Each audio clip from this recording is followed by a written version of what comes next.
There are moments in life when somebody looks you straight in the eye and says something so absurd, so confidently wrong, that you almost start questioning your own memory. That's exactly what happened the day my neighbor told me the concrete driveway he'd been parking on for nearly 10 years wasn't on my property, because, according to him, if he'd used it long enough, it had basically become his. I didn't yell. I didn't threaten him. I just smiled, folded the survey back into its envelope, and quietly decided I'd let the county finish a conversation he had already refused to have. I moved into my house just outside Cedar Hollow in the fall of 2019, after one of those stretches in life that doesn't make headlines, but somehow drains every ounce of energy out of you anyway. Divorce, too much work, too many nights staring at the ceiling wondering how everything got so complicated. Buying that little ranch house felt less like purchasing property and more like buying myself a second chance. The neighborhood wasn't fancy, but it had character. Kids rode bikes until dinner, people waved while walking their dogs. Somebody was always mowing a lawn on Saturday morning. And for the first time in years, I remember thinking maybe life could actually slow down a little. A week after moving in, while dragging a stack of old flower pots toward the side yard, I noticed something that seemed odd. My neighbor's driveway curved strangely toward my lot. At first glance, it looked harmless, almost like an optical illusion. But every time I walked past it, my brain kept whispering the same question. Why does that concrete seem so far over? I convinced myself there had to be an explanation. Maybe the property line wasn't where I imagined it was. Maybe the previous owners had worked something out years ago. I was the new guy. The last thing I wanted was to become the neighborhood jerk measuring grass with a tape measure 2 weeks after unpacking boxes. So I ignored it. Or at least I tried to. My neighbor, whose name was Victor Harlan, wasn't exactly unfriendly. He was the kind of man who smiled without warmth, spoke like every sentence was the final word on the subject, and somehow managed to make every casual conversation feel like a competition. One Saturday morning, I walked over while he was sealing his driveway with fresh black coating. I figured introducing myself properly couldn't hurt. "Looks nice," I said, trying to be neighborly. He leaned on the roller, glanced at me for maybe 2 seconds, then grinned. "Sure ought to. Every inch of it belongs to me." It was such an ordinary sentence, but something about the way he said it stuck with me. Not pride, certainty. Like the world had already agreed with him long before anyone bothered checking the facts. Months rolled by, and honestly, life was good. I planted a small vegetable garden, fixed the old porch swing, adopted a rescue dog named Cooper, and slowly started feeling like that house really belonged to me. Then one afternoon, I decided I wanted to build a privacy fence along the side yard. Every contractor I spoke with asked the same question before giving me a quote. "Have you had a survey done?" I hadn't.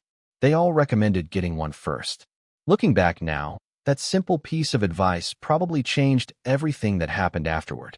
At the time, I thought it was just another boring box to check before starting a weekend project. I had absolutely no idea that a few measurements and a handful of orange survey flags were about to turn my quiet little neighborhood into something that felt a whole lot more like a courtroom than a place people called home. I've reached the point where everything still felt ordinary, but that changed the morning the survey crew showed up. They arrived just after sunrise, 2 pickup trucks, bright orange flags, tripods, measuring equipment that looked far more serious than I expected. The surveyor introduced himself as Daniel Mercer, probably in his early 60s, quiet voice, weathered hands. One of those people who didn't waste words because he'd spent a lifetime letting facts speak for him. Cooper followed him around the yard for a few minutes before getting bored and lying in the shade while Daniel worked with almost surgical precision. I watched through my kitchen window with a mug of coffee, thinking this was simply another step toward building a fence. Nothing more. 2 days later, he knocked on my front door carrying a thick folder. Before he even handed it over, I noticed his expression. It wasn't dramatic. He wasn't shocked or excited. It was the look of someone who had seen this exact situation dozens of times before. "You should probably sit down before you look at this," he said with a polite smile. I laughed, assuming he was joking. He wasn't. I spread the survey across my dining room table, tracing the bold property line with my finger until I reached the section running beside Victor's driveway. Then I stopped. My stomach tightened almost instantly. The concrete wasn't brushing the line. It wasn't close. Nearly 6 feet of his driveway crossed onto my property and stayed there for almost 40 feet before finally returning to his side. It wasn't an accident tucked into one corner. It was a permanent piece of concrete occupying a significant section of my land. Daniel pointed quietly at the measurements. I've checked it twice. The markers matched the county records exactly. This survey's certified. I looked back out the window toward that strip of concrete I'd walked past for months. Funny how something can look completely different once you know the truth. Yesterday, it was just a driveway. Now it looked like someone had quietly helped themselves to something that belonged to me. Daniel packed his equipment without offering advice. Before leaving, he simply said, "If this ever becomes a legal issue, this document will hold." Those words echoed in my head the rest of the afternoon. I didn't want a legal issue. I wanted a conversation. That evening I made a copy of the survey, slipped it into a large envelope, and walked next door. Victor answered after the second knock. "Everything all right?" he asked, already sounding annoyed. "Actually, I think we found something we should probably look at together." I unfolded the survey on the hood of my truck between us and pointed toward the highlighted boundary. "Looks like part of your driveway crosses onto my property." He stared at the paper longer than I expected. His eyes followed every line, every number. For one brief second, I honestly thought he was about to apologize. Instead, he chuckled. Not because anything was funny, but because he genuinely couldn't imagine being wrong. "This survey's garbage," he said flatly. "Excuse me. I've lived here 15 years. That driveway's always been there." "I understand that," I answered carefully. "But according to the county records." He cut me off with a wave of his hand. "County records don't know this neighborhood." Then he folded the survey, shoved it back into my hands, turned around, and walked inside without another word. The screen door slammed shut hard enough to rattle the frame. I stood there for several seconds staring at the closed door, feeling strangely calm. Maybe because the argument I expected never happened. He hadn't challenged the measurements. He hadn't asked questions. He had simply rejected reality because it inconvenienced him. Walking back across my lawn, something clicked inside me. This wasn't about convincing Victor. That part was already over. From this point forward, it would simply be about documentation. The next morning I bought a 3-ring binder. Every document went inside. Survey, property records, photographs taken from multiple angles, dates, notes, copies of every conversation I could remember. Then I drafted a formal encroachment notice using language as neutral as possible. No insults, no threats, just facts. I sent it by certified mail with signature confirmation. 3 days later, the green receipt card came back with Victor's signature across the bottom. That afternoon, my phone rang. "You really mailed me legal paperwork?" He barked before I could even say hello. "I came over first," I replied. "You refused to discuss it." "Because the survey's wrong." "Then hire your own surveyor." There was silence for a moment before he laughed again. "You think I'm tearing up my driveway because some guy planted orange flags in your yard?" I took a slow breath. "No, I think you'll eventually have to remove whatever doesn't belong on my property." His tone hardened instantly. "You just moved here. The previous owners never complained." "I'm not the previous owners. You're making enemies over a few feet of concrete." "No, Victor. I'm protecting a few feet of land I paid for." The silence that followed felt heavier than the argument itself. Finally, he muttered, "Big mistake," before hanging up. After that, everything changed. The friendly waves disappeared. If we happened to collect our mail at the same time, he stared straight through me as if I didn't exist. One evening, an elderly neighbor named Linda crossed the street while I was watering tomatoes. She lowered her voice before speaking. "I heard you and Victor are having some trouble." I sighed. "Just trying to straighten out a property issue." She looked toward his driveway and nodded slowly. "That concrete's been over there for years. Folks just learned not to argue with him." "Does that make it his?" I asked. She smiled sadly. "No, but Victor's spent a long time believing it does." She paused before adding something that stayed with me. "Be careful. Men like him don't hate losing nearly as much as they hate being proven wrong." Over the next 2 months, nothing happened. Victor ignored every deadline in the notice. His SUV continued sitting on my land every single night like the survey had never existed. More than once I caught myself wondering if I should simply let it go. Was 6 feet of concrete really worth turning neighbors into strangers? Every time that thought crept in, I'd open the binder, look at the certified survey, and remind myself this had stopped being about concrete a long time ago. It was about whether somebody could take something simply because nobody stopped them.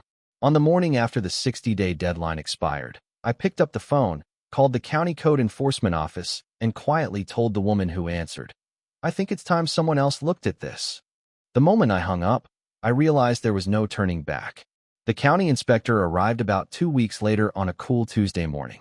I heard the truck before I saw it, the low rumble of an engine slowing in front of my house, followed by the unmistakable slam of a heavy door. I looked through the front window and saw a white pickup with the county seal on both doors. For some reason, my heart started beating faster. I wasn't nervous because I thought I was wrong. I was nervous because I knew this was the moment the disagreement stopped belonging to Victor and me. From here on out, facts would matter more than opinions. The inspector introduced himself as Mark Sullivan, a calm man with a clipboard tucked under one arm and a measuring wheel in the other. He barely said a dozen words before getting to work. Every orange survey marker was checked. Every measurement was repeated. Every property pin was verified. There was no drama, no speeches, no emotion, just procedure. About halfway through, Victor stormed out of his garage wearing work boots and an expression I'd never seen before. It wasn't confidence anymore. It was frustration wrapped in disbelief. "You're seriously wasting taxpayer money over this?" he snapped. Mark didn't even look up from his notes. "Sir, I'm verifying a reported encroachment. That survey's wrong. If you have a competing certified survey, I'd be happy to review it." Victor hesitated. "I don't need another survey." Mark finally looked him in the eye. "Then we're working with the official one on file." That sentence landed harder than any insult ever could. Victor opened his mouth as if he wanted to argue again, but nothing came out. For the first time since I'd met him, he looked like someone realizing confidence wasn't the same thing as evidence. The inspection lasted nearly an hour. When it ended, Mark handed Victor several pages clipped together. I couldn't read them from where I stood, but I recognized the look on Victor's face immediately. His shoulders dropped just enough to tell me those papers weren't suggestions. Later that afternoon, my own copy arrived by email. Official notice of compliance. Remove the encroaching portion of the driveway. Restore the property boundary. Daily penalties would begin after the compliance deadline. I sat at my kitchen table reading every line twice. There it was. Everything I'd hoped would never become necessary had officially become unavoidable. That evening, I watched the sunset from my back porch with Cooper lying beside me. I should have felt victorious. Instead, I mostly felt tired. Funny thing about conflict. By the time you finally reach the point where you're proven right, you've usually stopped caring about being right. You just want it to be over. A week passed without movement. Then another. Victor's driveway remained exactly where it had always been. I started wondering if he planned to fight the county in court. Then, early one Thursday morning, I woke to a sound that echoed through the neighborhood like thunder cracking across concrete. Jackhammers. I pulled open the blinds and there they were. 3 construction workers. A compact excavator. 2 dump trucks. Bright safety vests moving with practiced efficiency. The county hadn't sent them. Victor had hired them himself. Apparently, paying contractors was cheaper than paying fines forever. I poured a cup of coffee and stood quietly by the window as the first section of concrete shattered into jagged pieces. Every strike echoed down the street. The driveway I'd stared at for over a year slowly disappeared one chunk at a time. Victor sat on his front porch the entire morning, arms crossed, eyes fixed somewhere in the distance. He never once looked toward me. One worker walked over to ask him something about the demolition line. Victor simply nodded without speaking. It struck me then that pride makes an awful conversation partner. It keeps talking long after everyone else has accepted reality. By late afternoon, the portion crossing onto my property was completely gone. The exposed dirt looked strangely peaceful, almost like the land had taken a long breath after carrying unnecessary weight for years. 2 weeks later, fresh concrete was poured, but this time it stopped exactly where the survey markers said it should. Not 1 inch farther. Looking at that clean edge felt oddly satisfying, not because Victor had lost, but because the truth finally had a physical shape. The following spring, I built my fence. Daniel returned to verify the property pins one last time before construction began. As each post was set into the ground, perfectly aligned with the legal boundary, I found myself smiling in a way I hadn't for months. It wasn't revenge. It was closure. Victor and I still live next to each other today. We nod occasionally if we're both outside, but that's where it ends. No conversations. No small talk about the weather. Just two houses separated by a fence that means far more than wood and nails ever should. Sometimes friends ask whether I'd do it all again knowing how everything turned out. My answer surprises them. Yes, absolutely. Not because I enjoyed the fight. I hated every minute of it. But because there comes a point where keeping the peace quietly becomes permission for someone else to keep taking from you. The hardest part is recognizing where that line actually is before it's too late. Maybe Victor genuinely convinced himself that years of using my property somehow made it his. Maybe admitting he was wrong felt bigger than tearing up concrete. I'll never know. What I do know is this. The county didn't side with me because they liked me. They sided with the documents. They sided with measurements. They sided with facts. And in the end, facts don't care who has the louder voice. So now I'd like to hear from you. If you discovered your neighbor had been using part of your property for years, would you have let it go to avoid conflict? Or would you have followed the process all the way to the end like I did? And more importantly, at what point does being a good neighbor become letting someone take advantage of you? Share your thoughts in the comments because stories like this never have just one side, and I'd genuinely like to know where you think the line should be. If you enjoyed this story, don't forget to like the video, subscribe to the channel, and turn on notifications because we've got plenty more real-world neighborhood conflicts where the truth ends up being stranger than fiction.